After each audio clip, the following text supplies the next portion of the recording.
ಅವಾಗ ನಾನು ಪ್ರೆಗ್ನೆಂಟ್ ಇದೆ 8 ತಿಂಗಳು ನಮ್ಮ ಹುಡುಗನಿಗೆ, ಎರಡನೇ ಮಗುಗೆ. ಅವಾಗ ನೈಟಲ್ಲಿ ಟಿಂಬರ್ ಲಾರಿ ಬೆಳಗ್ಗೆ 6 ಗಂಟೆ ಜಾವದಲ್ಲಿ ಆಕ್ಸಿಡೆಂಟ್ ಆಗಿದೆ. ಬೆಳಗಿನ ಜಾವ ಫೇಸ್ ಟು ಫೇಸ್ ಹೋದೆ ಕಾರ್ಗೆ. ಮನವಿ ಓ ಮನವಿ ನೀ ಕುಗ್ಗದಿರು. ತಮ್ಮ ಹೆಸರು ಪರಿಚಯ ದಯವಿಟ್ಟು. ಲಕ್ಷ್ಮಿ ವಿಶ್ವಕರ್ಮ. ಎಷ್ಟು ವರ್ಷ ಆಯಿತು ಮದುವೆಗೆ? 26 ವರ್ಷ ಆಯಿತು. ತಮ್ಮ ಮೂಲ ಊರು? ಕನಕಪುರ. Arrange marriage. ಸೊ ಹೇಗೆ ಬಂದು ಪ್ರಪೋಸಲ್ ಏನು ನೆನಪಿದೆಯಾ? ಅದೇ ಇರ್ತಾರಲ್ಲ ಮಧ್ಯದವ್ರು, ಅವ್ರ ರಿಲೇಷನ್ ಅವರು ಕರ್ಕೊಬಂದು ಪರಿಚಯ ಮಾಡಿ, ಒಂದು ಹುಡುಗ ಇದ್ದಾನೆ ಫಿಲಮ್ ಫೀಲ್ಡಲ್ಲಿ, ಒಳ್ಳೆ ಹುಡುಗ ಅಂತ. ಅಂದರೆ ಒಂದು ವರ್ಷ ನೋಡ್ಕೊಂಡು ಹೋಗಿ ಮತ್ತೆ ವಾಪಸ್ ಬಂದು ಕೊಡಲ್ಲ ಫಿಲಮ್ನವ್ರಿಗೆ ಅಂತ ಕಳಿಸಿದ್ರು. ಯಾಕೆ?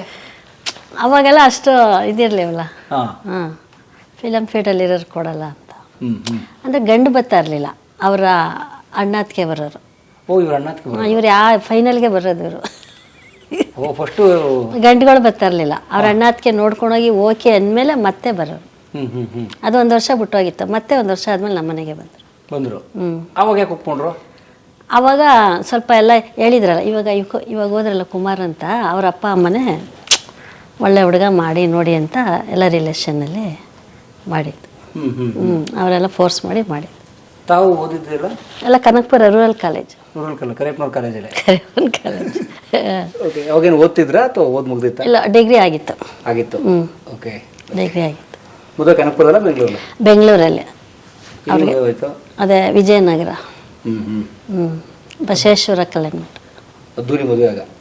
ಅವಾಗ ಅದ್ದೂರಿನೇ. ಅವಾಗ ಬೆಳಗ್ಗೆ ರಿಸೆಪ್ಷನ್, ನೈಟ್ ಇರಲಿಲ್ಲ ಅವಾಗೆಲ್ಲ, ಬೆಳಗ್ಗೆಲೆ. ಫಿಲಮ್ನವ್ರು ಆರ್ಕೆಸ್ಟ್ರಾ ಅವ್ರು ಬರ್ತಾರೆ ಅಂತ ಬೆಳಗ್ಗೆ ರಿಸೆಪ್ಷನ್. ಸೊ ಇವ್ರು ನೀವು ನೋಡಕ್ ಬಂದಿದ್ದ 1 ವರ್ಷ ಆದ್ಮೇಲೆ? 1 ವರ್ಷ ಆದ್ಮೇಲೆ. ಸೊ ಏನ್ ಹೇಳಿದ್ರು? ಏನಾರು ಹೇಳಿದ್ರ ಅವಾಗ? ಒಂದು ನೋಡಕ್ ಬಂದಿನ ಏನಾರು ಹೇಳಿದ್ರ? ನೆನಪಿಗೆ ಏನಾರು ಮಾತಾಡಿದ್ರ? ಅವ್ರಿಗೆಲ್ಲ ಏನಂದ್ರೆ ಸ್ವಲ್ಪ ಇನ್ನು ಹೈಟ್ ಇರಬೇಕು ಅಂತ. ಹೈಟ್ಗೆನೆ ಸುಮಾರು 6 ತಿಂಗಳು ವೇಟ್ ಮಾಡಿದ್ದು ಹೇಳಕ್ಕೆ. ಹೇಳಕ್ಕೆ.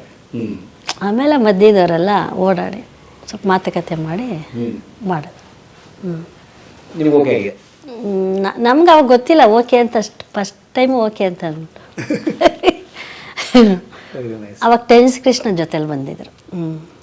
ಫಿಲಮ್ ಫೀಲ್ಡಲ್ಲಿ ಇದ್ರಲ್ಲ ಆಗೆಲ್ಲ, ಸುಮಾರು ಎಲ್ಲರೂ ಬಂದಿದ್ರು. ಅವಾಗ ಎಲ್ಲ ಡಿಸ್ಟ್ರಿಬ್ಯೂಟ್ ಮಾಡ್ತಾಯಿದ್ರು, ಫೈನಾನ್ಸ್ ಮತ್ತು ಡಿಸ್ಟ್ರಿಬ್ಯೂಟರ್ ಆಗಿದ್ರು. ಮಾವಳಿಲಿದ್ರು. ಸಾಮಾನ್ಯ ಮದುವೆ ಆದಮೇಲೆ ಬೆಂಗಳೂರು ಮನೆ ಮಾಡಿದ್ರಾಗ? ಇಲ್ಲ, ನಮ್ಮ ಅತ್ತೆ ಮನೇಲೇ ಇದ್ದು, ಮಾವಳಿಲೇ. ಮಾವಳಿ ಇತ್ತು ಮನೆ? ಹಾಂ, ಮಾವಳಿಲೇ ಇದ್ದಿದ್ದು 1 ವರ್ಷ. ಆಮೇಲೆ ಹಂತವಾಗಿ ಮನೆ ಬೇರೆ, ಹಂಗಂಗೆ ಫೀಲ್ಡೆಲ್ಲ ಬೇರೆ ಬೇರೆ ಆಗಿ ಆಮೇಲೆ ವಿಶ್ವಕರ್ಮ ಸಮಾಜಕ್ಕೆ ಬಂದಿದ್ದು. ಓಕೆ. ಹೇಗೆ ನಂಜುಂಡಿ ಸರ್ ವ್ಯಕ್ತಿತ್ವ?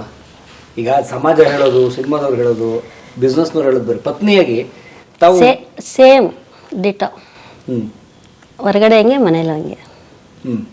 ಮಾತು ಸ್ಟ್ರೈಟು, ಕೋಪ ಇಲ್ಲ, ಅಂಥ ಚೇಂಜಸ್ ಏನಿಲ್ಲ. ಇದುವರೆಗೂ ಇಲ್ಲ ಚೇಂಜಸ್. ಜಾಸ್ತಿ ಕೋಪ ಅವ್ರಿಗೆ ಬರುತ್ತಾ, ನೀವು ಬರುತ್ತಾ? ಅಲ್ಲ, ಅವ್ರಿಗೇನೆ. ನಮಗೆ ಆಮೇಲೆ ಅಡ್ಜಸ್ಟ್ ಆಗ್ತದೆ. ಅಂದರೆ ಮನೆ ಸ್ಟಾರ್ಟಿಂಗಲ್ಲಿ ಇರ್ತಾ ಇರಲಿವಲ್ಲ, ಫಿಲಮ್ ಅದು ಈ ಸಮಾಜ ಅಂತ ಬಂದಮೇಲೆ ಬಿಸಿ ಇತ್ತು, ಫುಲ್ಲು ಬ್ಯುಸಿ. ಸಮಾಜ ಅಂತ ಶುರು ಆದಮೇಲೆ ಫುಲ್ಲು ಎಲ್ಲ ಡಿಸ್ಟಿಕ್ಕು, ಎಲ್ಲ ರಾಜ್ಯ ಸುತ್ತಿ. ಆವಾಗ ಆಕ್ಸಿಡೆಂಟ್ ಆಗಿದೆ ಲಾಸ್ಟಲ್ಲಿ. ಯಾವ ವರ್ಷ ಆಕ್ಸಿಡೆಂಟ್ ಆಗಿದ್ದು? ಇಲ್ಲಿ ದಾವಣಗೆರೆ ಹತ್ರ ಶಂಕರ್ನಾಗ ಆಗುತ್ತಲ್ಲ, ಅಲ್ಲೇ. ಹಾಂ, ಅಲ್ಲೇ. ಏನಾಯ್ತು ಇನ್ಸಿಡೆಂಟ್, ಸ್ವಲ್ಪ ಹೇಳ್ಬೋದಾ? ಅದೇ ನಂಗೆ ಅವಾಗ ನಾನು ಪ್ರೆಗ್ನೆಂಟ್ ಇದೆ 8 ತಿಂಗಳು ನಮ್ಮ ಹುಡುಗನಿಗೆ, ಎರಡನೇ ಮಗುಗೆ.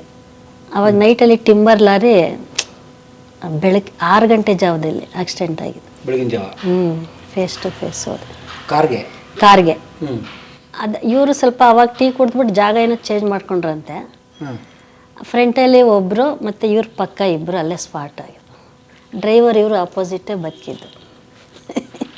ಜಾಗ ಚೇಂಜ್ ಮಾಡಿದ್ದು ಟೀ ಕುಡಿದ್ಬಿಟ್ಟು. ಅದು ನಮ್ಮ ಆ್ಯಂಕರ್ ಮಹಾಲಕ್ಷ್ಮಿ ಅಂತ, ನಮ್ಮ ಕ್ಯಾಸ್ಟ್ ಹರಿಹರ ಮಹಾಲಕ್ಷ್ಮಿ ಅಂತಿದ್ರಂತಲ್ಲ ಈ ಟಿ ವಿಲಿ ಅವಾಗ. ಮತ್ತು ಮಂಜುನಾಥ್ ನಮ್ಮ ಹತ್ರನೇ ಪೇಪರ್ ಬರೀತಾಯಿದ್ರು ಅವರು, ವಿಶ್ವಕರ್ಮದ್ದು. ಇನ್ನೊಬ್ಬರು ಮನೋರು ತೋಳುಣ್ಸೆ ಅಂತ ಫೋಟೋಗ್ರಾಫರ್ ಏನೋ ಆಗಿದ್ರಂತಲ್ಲ, ಎಲ್ಲ ನಮ್ಮ ಸಮಾಜದವ್ರೆ.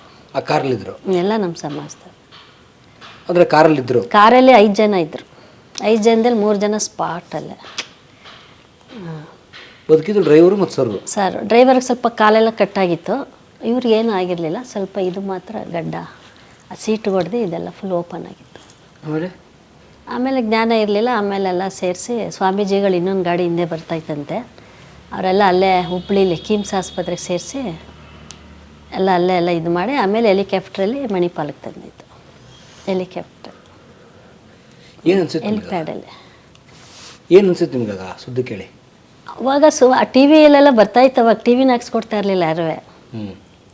ಅವಾಗ ಸಮಾಜ ಅವಾಗ ಸ್ಟಾರ್ಟಿಂಗು ಹೋಗಿದ್ದು.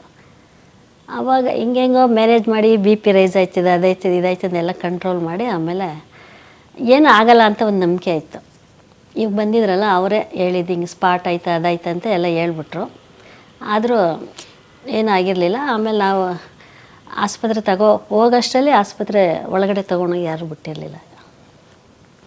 ಹೆಲಿಕಾಪ್ಟ್ರಲ್ಲಿ ತಂದು ಅವಾಗೆಲ್ಲ ಸ್ಕ್ಯಾನಿಂಗ್ ಮಾಡಿಸಿ, ಅವಾಗ ಇನ್ನೂ ಗ್ಯಾರಂಟಿ ಏನು ಕೊಟ್ಟಿರಲಿಲ್ಲ. ತಲೆಗೇನಾರು ಏಟ ಇದೆ, ಕಿವಿಲಿ ಇದೆಲ್ಲ ರಕ್ತ ಬಂದಿತ್ತಲ್ವ, ಕಿವಿಲಿ ಏನಾರು ಬ್ಲಡ್ ಬತ್ತಾ ಏನು ಅಂತ. ಫುಲ್ ಇದೆಲ್ಲ ಬಾಯೆಲ್ಲ ಇದೆಲ್ಲ ಮುಚ್ಚೋಗ್ಬಿಟ್ಟಿತ್ತು. ಏನು ಇದಿರಲಿಲ್ಲ, ಮಾತಾಡ್ತಾ ಇರಲಿಲ್ಲ. 1 ತಿಂಗಳು ಮಾತಾಡ್ತಾ ಇರಲಿಲ್ಲ. ಇದೆಲ್ಲ ಇಲ್ಲೂ ಓಪನ್ ಮಾಡಿದರು ಉಸಿರಾಡೋಕ್ಕೆ, ಗಂಟ್ಲಲ್ಲಿ. ಅದು ಎಲ್ಲ ಜಾಮ್ ಆಗಿಬಿಟ್ಟಿದ್ದು ಅಲ್ಲೆಲ್ಲ ಎಲ್ಲ.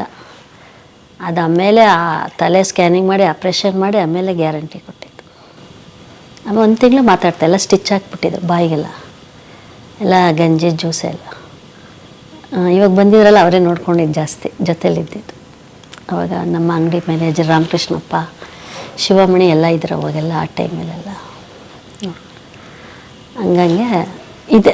ಆ ಮನೇಲಿತ್ತು, ಪಾಪರೆಡ್ಡಿ ಪಾಳ್ಯದಲ್ಲಿತ್ತು. ಬಟ್ ಎದ್ದು ಬಂದರು ನೋಡಿ. ಆವಾಗ ಎಲ್ಲ ಒಬ್ಬರ ಫ್ರೆಂಡ್ ಅಂದರು, ಹೆಂಗೆ ಕರ್ಕೊಂಡಿದ್ದೀವಿ ಹಂಗೆ ಕರ್ಕೊಬಂದ್ಬಿಟ್ಟಿದ್ದೀವಿ ಅಂತ ಹೇಳಿದ್ರು. ಅಷ್ಟು ಬೇಗ ಚೇತರಿಸ್ಕೊಬಿಟ್ರು. ಅವಾಗೆ 1 ತಿಂಗಳು 2 ತಿಂಗಳು ಆದಮೇಲೆ ಎಲ್ಲ ಫಂಕ್ಷನ್ಗೆ ಹೋಗೋಕ್ಕೆ ಶುರು ಮಾಡಿದ್ರು. ಅವಾಗೆಲ್ಲ ವಿಲ್ ಪವರ್ ಜಾಸ್ತಿ ಅವ್ರಿಗೆ. ಯಾವಾಗ ಜ್ವರ ಬರಲಿ ಹುಷಾರು ತಪ್ಪಲಿ ಒಂದಿನ ಮಲಗಲ್ಲ. ಕೆಲಸ ಕೆಲಸ ಕೆಲಸ. ಲೇಟಾಗಿ ಬಂದರು ಅಷ್ಟೇ, ಆ ಟೈಮ್ಗೆ ಎದ್ದೊಳ್ಬೇಕು. ಏನು ಟೈಮ್ ವೇಸ್ಟ್ ಮಾಡಲ್ಲ ಅವರು. 24 ಅವರೇ ಸಾಕಾಗಲ್ಲ ಅವ್ರಿಗೆ ಹೇಳ್ಬೇಕು ಅಂದರೆ. ಸಮಾಜಕ್ಕೋಸ್ಕರ ಬದುಕಿದ್ದೀನಿ, ಸಮಾಜಕ್ಕೋಸ್ಕರ ದುಡಿತೀನಿ, ಅದು ಕಂಟಿನ್ಯೂ ಮಾಡ್ತಿದ್ದೆ. ನೀವು ಬೇಡ ಅದೆಲ್ಲ ಬಿಟ್ಬಿಡು, ಫ್ಯಾಮಿಲಿ ಜೊತೆ ಆರಾಮಿರು ಅಂತ ಕೇಳಲ್ಲ. ಎಲ್ಲ ಆ ಥರ ಎಲ್ಲ ಆಯಿತು. ಜಗಳ ಗಿಗಳ, ಮಗು ಚಿಕ್ಕವರಿದ್ದಾಗೆಲ್ಲ ನೋಡ್ಕೊತಾ ಇರಲಿಲ್ಲ, ಬರ್ತಡೇಗಳು ಮಾಡ್ತಾ ಇರಲಿಲ್ಲ, ವೆಡ್ಡಿಂಗನ್ನು ಆರ್ಸರಿ ಮಾಡಲ್ಲ, ಏನೂ ಮಾಡಲ್ಲ. ಆದರೆ ಇವಾಗ ಸ್ವಲ್ಪ ಫ್ರೀ ಮಾಡ್ಕೊಂಡವ್ರು ಅಷ್ಟೆ. ಅವಾಗೇನು ಮಾಡ್ತಾ ಇರಲಿಲ್ಲ. ಎಲ್ಲ ಸಮಾಜ ಅವಾಗ ಸ್ಟಾರ್ಟಿಂಗ್ ಅಲ್ಲ, ಔಟ್ಸೈಡೇ ಜಾಸ್ತಿ ಇರ್ತಾಯಿತ್ತು. ಮತ್ತು ಮಂಗಳೂರು ಕುದ್ರೋಳಿ ದೇವಸ್ಥಾನ ಅಲ್ಲಿ ಜಾಸ್ತಿ. ಈ ದಸರಾ ಬತ್ತಂದ್ರೆ ಅಲ್ಲೇ ಇರೋರು ಅವಾಗ ಜನಾರ್ದನ್ ಪೂಜಾರಿಯವ್ರ ಜೊತೆ. ಮನೇಲಿ ಅವಾಗ ಪಕ್ಷ ನಮ್ಮದು, ಅವ್ರ ಅಪ್ಪ ಅಮ್ಮಂದು ಅದಕ್ಕೂ ಇರ್ತಾ ಇರಲಿಲ್ಲ ಅವರು. ಕಮಿಟ್ಮೆಂಟ್ ಫಸ್ಟ್ ಅಲ್ಲಿರಬೇಕು ಆ ಥರ. ಈಗೂ ಅದೇ ಥರ. ಆಮೇಲೆ ಈ ಚಿನ್ನದ ಅಂಗಡಿ ಇದೆಲ್ಲ ನೀವು ಮೊದಲೇ ಮಾಡಿದ್ರಲ್ಲ? ಇಲ್ಲ, ಆದಮೇಲೆ ಆಕ್ಸಿಡೆಂಟ್ ಆದಮೇಲೆ ಶುರು ಮಾಡಿದ್ದು. ಆಕ್ಸಿಡೆಂಟಿಗೆ ಮುಂಚೆ ಏನು ಬಿಸ್ನೆಸ್? ಸಿನಿಮಾ ಒಂದೇ? ಡಿಸ್ಟ್ರಿಬ್ಯೂಟ್ರ್ ಮಾಡ್ತಾಯಿದ್ರು, ಫೈನಾನ್ಸ್ ಡಿಸ್ಟ್ರಿಬ್ಯೂಟರ್ ಅಷ್ಟೇ. ಚಿನ್ನದ ಕೆಲಸ ಮಾಡ್ತಿರ್ಲಿಲ್ಲ? ಚಿನ್ನದ ಕೆಲಸ ಅಂಗಡಿ ಇಟ್ಟಿದ್ರು ಮಾವಳಿಲಿ. ಅವ್ರ ತಮ್ಮ ಇವರೆಲ್ಲ ಮಾಡ್ತಾಯಿದ್ರು. ಫಿಲಮ್ ಫೀಲ್ಡ್ಗೆ ಹಂಗೆ ಬಂದಿದ್ದು, ಅವ್ರ ತಮ್ಮ ನೋಡ್ಕೋತಾ ಇದ್ರಂತೆ. ಸೊ ಆಕ್ಸಿಡೆಂಟ್ ಆದಮೇಲೆ ಈ ಲಕ್ಷ್ಮೀ ಜುವೆಲ್ ಪ್ಯಾಲೇಸ್ ಇದೆಲ್ಲ ಅವಾಗ ತೊಗೊಂಡಿದ್ರು, ಕಟ್ಟಕ್ಕೆ ಶುರು ಮಾಡಿರಲಿಲ್ಲ. ಆಮೇಲೆ ಆಕ್ಸಿಡೆಂಟ್ ಆದಮೇಲೆ ಕಟ್ಟಕ್ಕೆ ಶುರು ಮಾಡಿದ್ರು. ಈಗ ಒಬ್ಬ ಯಶಸ್ವಿ ಉದ್ಯಮಿ, ಒಬ್ಬ ಯಶಸ್ವಿ ಸಿನಿಮಾ ಕರ್ತ, ಈ ಥರ 3 ಫಿಲಮ್ ಪ್ರೊಡ್ಯೂಸ್ ಮಾಡೋದು. ಯಾವುವು? ಸಿಡಿದೆ ಗಂಡು, ತರೀಕೆರೆ ಏರಿ ಮೇಲೆ, ಸಿಂಹಾದ್ರಿ. ನಾವು ಮದುವೆ ಆದಾಗ ತರೀಕೆರೆ ಏರಿ ಮೇಲೆ ಫಿಲಮ್ ಶೂಟ್ ಮಾಡಿದ್ದು. ಓಕೆ. ಮದುವೆ ಆದ ಅಷ್ಟೇ. ಗ್ರೇಟ್ ಅಕ್ಕ. ಮಕ್ಕಳು? 2 ಮಕ್ಕಳು? ಒಂದು ಹೆಣ್ಣು 1 ಗಂಡು. ಏನು ಮಾಡ್ತಾರೆ ಇಬ್ಬರು? ಐಶ್ವರ್ಯ ಆದಿತ್ಯ ಇಬ್ಬರು ಲಂಡನಲ್ಲಿ ಓದ್ಕೊ ಬಂದಿದ್ದಾರೆ. ಮಗಳು ಬಿಸ್ನೆಸ್ ನೋಡ್ಕೋತಾಳೆ ಅಂಗಡಿದು. ಮಗ ಈ ವರ್ಷ ಲಾಸ್ಟ್ ಇಯರ್ ಓದ್ತಾನೆ. MBA ಇಬ್ಬರು ಅಂಗಡಿ ನೋಡ್ಕೊಳ್ಳೋದೆ, ಔಟ್ಸೈಡ್ ಇಲ್ಲ. ನಮ್ಮ ಬಿಸ್ನೆಸ್ಸೇ. ಎಷ್ಟಿಗೆ 2 ಅಂಗಡಿ ಇದಾವ? ಬೆಂಗಳೂರಲ್ಲಿ 5 ಇತ್ತು, ಇವಾಗ 2. ಈಗ ಎಲ್ಲ ಊರಲ್ಲಿ ಒಂದಿದೆ. ಹುಬ್ಳಿ, ಧಾರವಾಡ, ಮಂಗಳೂರು, ರಾಮನಗರ. ಟೋಟಲ್ ಎಷ್ಟು ಅಂಗಡಿ ಹತ್ತವ? ಫಸ್ಟ್ ಹತ್ತಿತ್ತು, ಇವಾಗೆಲ್ಲ ಸ್ವಲ್ಪ ಕಮ್ಮಿ ಮಾಡ್ಕೊಂಡು ರಾಜಕೀಯ ಸಲುವಾಗಿ ನೋಡ್ಕೊಳ್ಳೋರಿಲ್ಲ ಅಂತ. ಬಟ್ ಎಲ್ಲ ಯಶಸ್ವಿಯಾಗಿ ನಡೀತಿದ್ದಾವೆ. ಎಲ್ಲ ನಡೀತು. ಮಧ್ಯದ ಪ್ರಾಬ್ಲಮ್ ಕರೋನಾದಲ್ಲಿ ಬಂತು, ಹಂಗೆ ಮೇಂಟೈನ್ ಮಾಡಿ. ಥ್ಯಾಂಕ್ಸ್ ಅಕ್ಕ, ಭಾಳ ಸಹಿಸಿದ್ದೀರಿ ನೀವು ಲೈಫಲ್ಲಿ. ಅಯ್ಯೋ ಸಹಿಸಿದೀವ. ಮೊನ್ನೆನೂ ಯಾರು ಅಂದ್ರೆ ಅವ್ರ ಅಕ್ಕನ ಮಗನೇ, ಮೊದಲು ಹೆಂಗಿತ್ತು ಮಾವ ಇದೇ ಥರ ಇದೆ, ಇನ್ನು ಕೋಪ ಕಮ್ಮಿನೇ ಆಗಿಲ್ಲ, ಮಾತಾಡೋ ರೀತಿ ದಾಟಿ ಎಲ್ಲ ಒಂದೇ ಥರ ಇದೆ, ಚೇಂಜೇ ಆಗಿಲ್ಲ. ಅವ್ರು ಚೇಂಜ್ ಮಾಡ್ಕೊಳ್ಳಲ್ಲ, ಅವರು ಬರ್ತೆ ಬಂದಿದೆ ಅನಿಸ್ತದೆ. ಅವ್ರು ಹೇಳ್ತಾರೆ, ನಾನು ಯಾರ ಮಾತು ಕೇಳಂಗಿದ್ರೆ ಇಷ್ಟು ದೂರ ಬರ್ತಾ ಇರಲಿಲ್ಲ, ನನ್ನ ಮಾತು ನಾನೇ ಕೇಳ್ಕೊಂಡು ಬರೋದು ಅಂತ. ಅವ್ರಿಗೇನು ಅನಿಸ್ತದೆ ಅದೇ ಮಾಡ್ಕೊಬರೋದು, ಬೇರೆಯವ್ರ ಮಾತು ಕೇಳಲ್ಲ. ಈಗ ನಾವು ಅಷ್ಟೇ ಸಾಕು ಹೋಗ್ಬಿಟ್ಟು ಕೇಳಲ್ಲ. ಎಲ್ಲ ಕ್ಷೇತ್ರದಲ್ಲೂ ಇರಬೇಕು, ಎಲ್ಲದರಲ್ಲಿ ಹೆಸರು ಮಾಡಬೇಕು, ದುಡ್ಡಲ್ಲ ಹೆಸರು ಮಾಡಬೇಕು ಅಷ್ಟೆ, ಹೆಸರು ಇರಬೇಕು. ನಾನು ಮಾಡಿದ್ದಾರೆ. ಆಲ್ಮೋಸ್ಟ್ ಜನಕ್ಕೆಲ್ಲ ಗೊತ್ತಾಯ್ತು ನಂಜುಂಡಿ ಯಾರು ಅಂತ. ವಿಶ್ವಕರ್ಮ ಸಮಾಜ ಅಂದರೆ ನಂಜುಂಡಿ ಅಂತಲೇ ಹೇಳೋದು, ವಿಶ್ವಕರ್ಮ. ಥ್ಯಾಂಕ್ಸ್ ಅಕ್ಕ, ಶುಭವಾಗಲಿ ನಿಮ್ಮ ಕುಟುಂಬಕ್ಕೆ. ನಮಸ್ಕಾರ. ಸಂತೋಷ, ಆರೋಗ್ಯ ಹೀಗೆ ಇರಲಿ. Thank you. ಅಲ್ಲ, ತುಂಬ ಕೊರೆಯೋಕ್ಕಂಥದ್ದು ಏನೂ ಇಲ್ಲ, ಯಾಕಂದರೆ ಹೇಳಬೇಕಾದಿಲ್ಲ ಸರ್ ಹೇಳಿದ್ರು. ಆದರೆ ಬದುಕಿನ ಒಂದು ದೊಡ್ಡ ಎರಡು ಎಕ್ಸ್ಟ್ರೀಮ್ಗಳನ್ನು, ಎರಡು ತುದಿಗಳನ್ನ ಇಟ್ಕೊಂಡು ನೋಡಿದ್ರೆ, ಒಂದು ಕಡೆ ಬೆಂಗಳೂರಿನ ವಿನೋಬ ನಗರ, ಕೊಳಗೇರಿ ಅಥವಾ ಕೊಳಚೆ ಪ್ರದೇಶ ಸ್ಲಮ್ಮು, ಇನ್ನೊಂದು ಕಡೆ ಬೆಂಗಳೂರಿನ ಅತಿ ಶ್ರೀಮಂತ ಬಡಾವಣೆ, ಅತಿ ಶ್ರೀಮಂತರು ಇರುವಂತಹ ಅಥವಾ ಅತಿ ಉಳ್ಳವರು ಇರುವಂತಹ ಡಾಲರ್ಸ್ ಕಾಲೋನಿ. ಎರಡರ ಜರ್ನಿ ಇದೆಯಲ್ಲ, ಅದೇ ಒಟ್ಟಾರೆ ಇವರ ಬದುಕಿನ ಕಥೆ. ಹಂಗಂತ ಹೇಳಿ ಡಾಲರ್ಸ್ ಕಾಲೋನಿಗೆ ಬರೋದು ಸಾಧನೆನಾ ಅಂತ ನೀವು ಯಾರೋ ಒಂದು ಕುಹಕದ ಪ್ರಶ್ನೆ ಮಾಡೋದಕ್ಕೆ ನಂತರ ಉತ್ತರ ಇಲ್ಲ. ಆದರೆ ಇದಿಷ್ಟು ಮಾಡುವ ಮೂಲಕ KP ನಂಜುಂಡಿಯವರು 14ನೇ ವಯಸ್ಸಿಗೆ ತಂದೆಯನ್ನು ಕಳ್ಕೊಂಡು ವಿದ್ಯೆ ಅರ್ಧಂಬರ್ಧಾಗಿ ಬದುಕಿನ ಹೋರಾಟ ಮಾಡಲೇಬೇಕು ಅಂತ ಹೇಳಿ, ಯಾವ ಗಾಡ್ ಫಾದರ್ ಇಲ್ಲದೆ, ಫಸ್ಟ್ ಆಫ್ ಆಲ್ ಫಾದರೇ ಇಲ್ಲದೆ, ಗಾಡ್ ಫಾದರ್ ಬಿಡಿ, ತನ್ನೊಳಗಿನ ಗಾಡನ್ನು ನಂಬಿ, ತನ್ನೊಳಗಿನ ಶಕ್ತಿಯನ್ನು ನಂಬಿ, ಒಬ್ಬ 14 ವರ್ಷದ ಹುಡುಗ ನಾನು ದುಡಿತೀನಿ, ನಾನು ಬದುಕು ಕಟ್ತೀನಿ, ಅವ್ರ ಅಪ್ಪನ ಸಮಾಜ ಮುಂದೆ ಮಾಡಿದ ಪ್ರತಿಜ್ಞೆ ಇತ್ತಲ್ಲ, ನಾನು ಈ ಬಡತನದಿಂದ ಹೊರಗೆ ಬಂದು ನಿಂಗೆ ತೋರಿಸ್ತೀನಿ, ನಿನ್ನ ಅಪ್ಪನ ನಾನು ನಿನ್ಗೆ ಹುಟ್ಟಿದ ಮಗ ಅಂತ ತೋರಿಸ್ತೀನಿ ಅಂತ ಹೇಳಿ ಮಾತು ಕೊಟ್ಟು ಬಂದ್ರಲ್ಲ, ಅದನ್ನು ಅವ್ರು ಪ್ರೂವ್ ಮಾಡಿದ್ದಾರೆ. ಅಂದರೆ ನಮಗೆ ಬಂದಂಥ ಕಷ್ಟಗಳು, ನೋವು, ಹಿಂಸೆ, ಅವಮಾನ, ಬಡತನ ಇವೆಲ್ಲವನ್ನು ದಾಟುವ ಶಕ್ತಿ ಎಲ್ಲಿದೆ?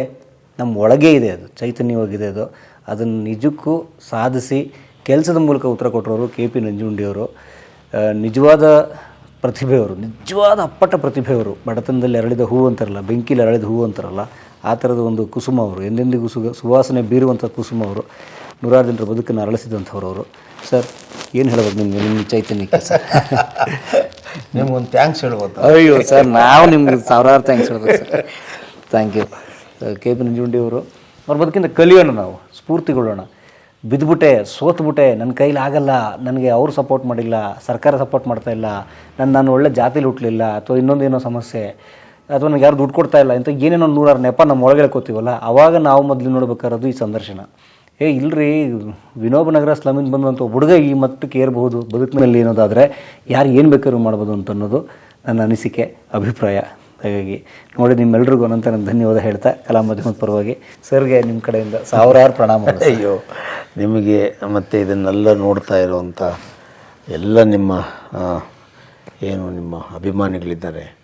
ನಾನೇನಾದರೂ ಹೇಳಿರೋದ್ರಲ್ಲಿ ಒಂದು ವೇಳೆ ಹೇಳಬಾರ್ದೇ ಇರುವಂಥದ್ದು ಏನಾದರೂ ಹೇಳಿ ಯಾರ ಮನಸ್ಸಿಗಾದರೂ ಒಂದು ಸಣ್ಣ ನೋವುಂಟು ಮಾಡಿದರೂ ಕೂಡ ಕ್ಷಮೆ ಇರಲಿ.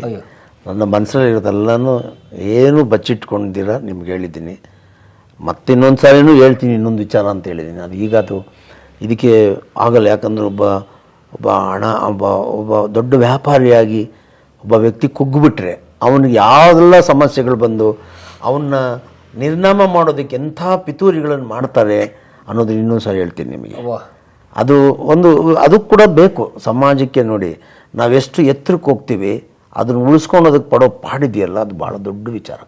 ಸೊ ಅದು ಗಳಿಸೋದಕ್ಕಿಂತಲೂ ಉಳಿಸ್ಕೊಳ್ಳೋದು ಹೋರಾಟ ಯಾವಾಗಲೂ ಅಷ್ಟೇ. ಆದ್ದರಿಂದ ಏನಾದರೂ ಆ ಥರ ಸಣ್ಣ ಪುಟ್ಟ ನಿಮ್ಮ ಮನಸ್ಸಿಗೆ ಬಂದಿದ್ದ ಕ್ಷಮೆ ಇರಲಿ. ಮತ್ತು ನಿಮಗೆ ದೇವರು ಭಾಳ ಶಕ್ತಿ ಕೊಡಲಿ ನಿಮಗೆ. ಕಾರಣ ಏನಪ್ಪ ಅಂತ ಹೇಳಿದ್ರೆ, ಈಗ ಮೊದಲೆಲ್ಲ ನಮ್ಮಂಥವ್ರ ವಿಚಾರಗಳನ್ನು ಸಾಧಾರಣ ಜನಕ್ಕೆ ಹೇಳೋದಕ್ಕೆ ಭಾಳಷ್ಟು ದಾರಿಗಳಿರಲಿಲ್ಲ. ಈಗ ಯೂಟ್ಯೂಬರ್ಗಳು ಬಂದು ನಿಮ್ಮ ಥರ ಭಾಳಷ್ಟು ಜನನೂ ಕೂಡ ಭಾಳಷ್ಟು ಜನರ ವಿಚಾರಗಳನ್ನು ಹೇಳಿ ಎಲ್ಲೋ ಒಂದು ಕಡೆ ಕುಗ್ಗೋಗಿರೋವಂಥ ಮನಸ್ಸುಗಳಿಗೆ ಒಂದು ಸ್ಫೂರ್ತಿ ಕೊಡುವಂಥ ಕೆಲಸಗಳನ್ನು ಮಾಡ್ತೀವಿ. ಆದಾಯ ಮತ್ತು ಜನಪ್ರಿಯತೆ ಬೇರೆ. ಅದರ ಕಂಟೆಂಟ್ ಉದ್ದೇಶ ಇದೆಯಲ್ಲ ಅದೊಂದು ನಿಷ್ಕಳಂಕವಾದಂಥ ಒಂದು ಕೆಲಸ ಅದು. ಅಂಥ ಒಂದು ಕೆಲಸ ನೀವು ನಿಮ್ಮ ಎಲ್ಲ ಸ್ನೇಹಿತರು ಮಾಡ್ತಾಯಿದ್ದೀರಿ. ನಿಮಗೆ ನಿಮ್ಮ ಮನೆಯವರಿಗೆ ದೇವರು ಒಳ್ಳೇದು ಮಾಡಲಿ. ಆ ಕಾಳಿಕಾ ದೇವಿ ಯಾವಾಗಲೂ ಕೂಡ ನಿಮ್ಮ ಬೆನ್ನಿಂದ ಇದ್ದು ಆಶೀರ್ವಾದ ಮಾಡಲಿ. ತುಂಬ ಎತ್ತರಕ್ಕೆ ಹೋಗುವಂಥ ಸ್ಥಾನಮಾನಗಳು ಸಿಗಲಿ. ನಮಸ್ಕಾರ.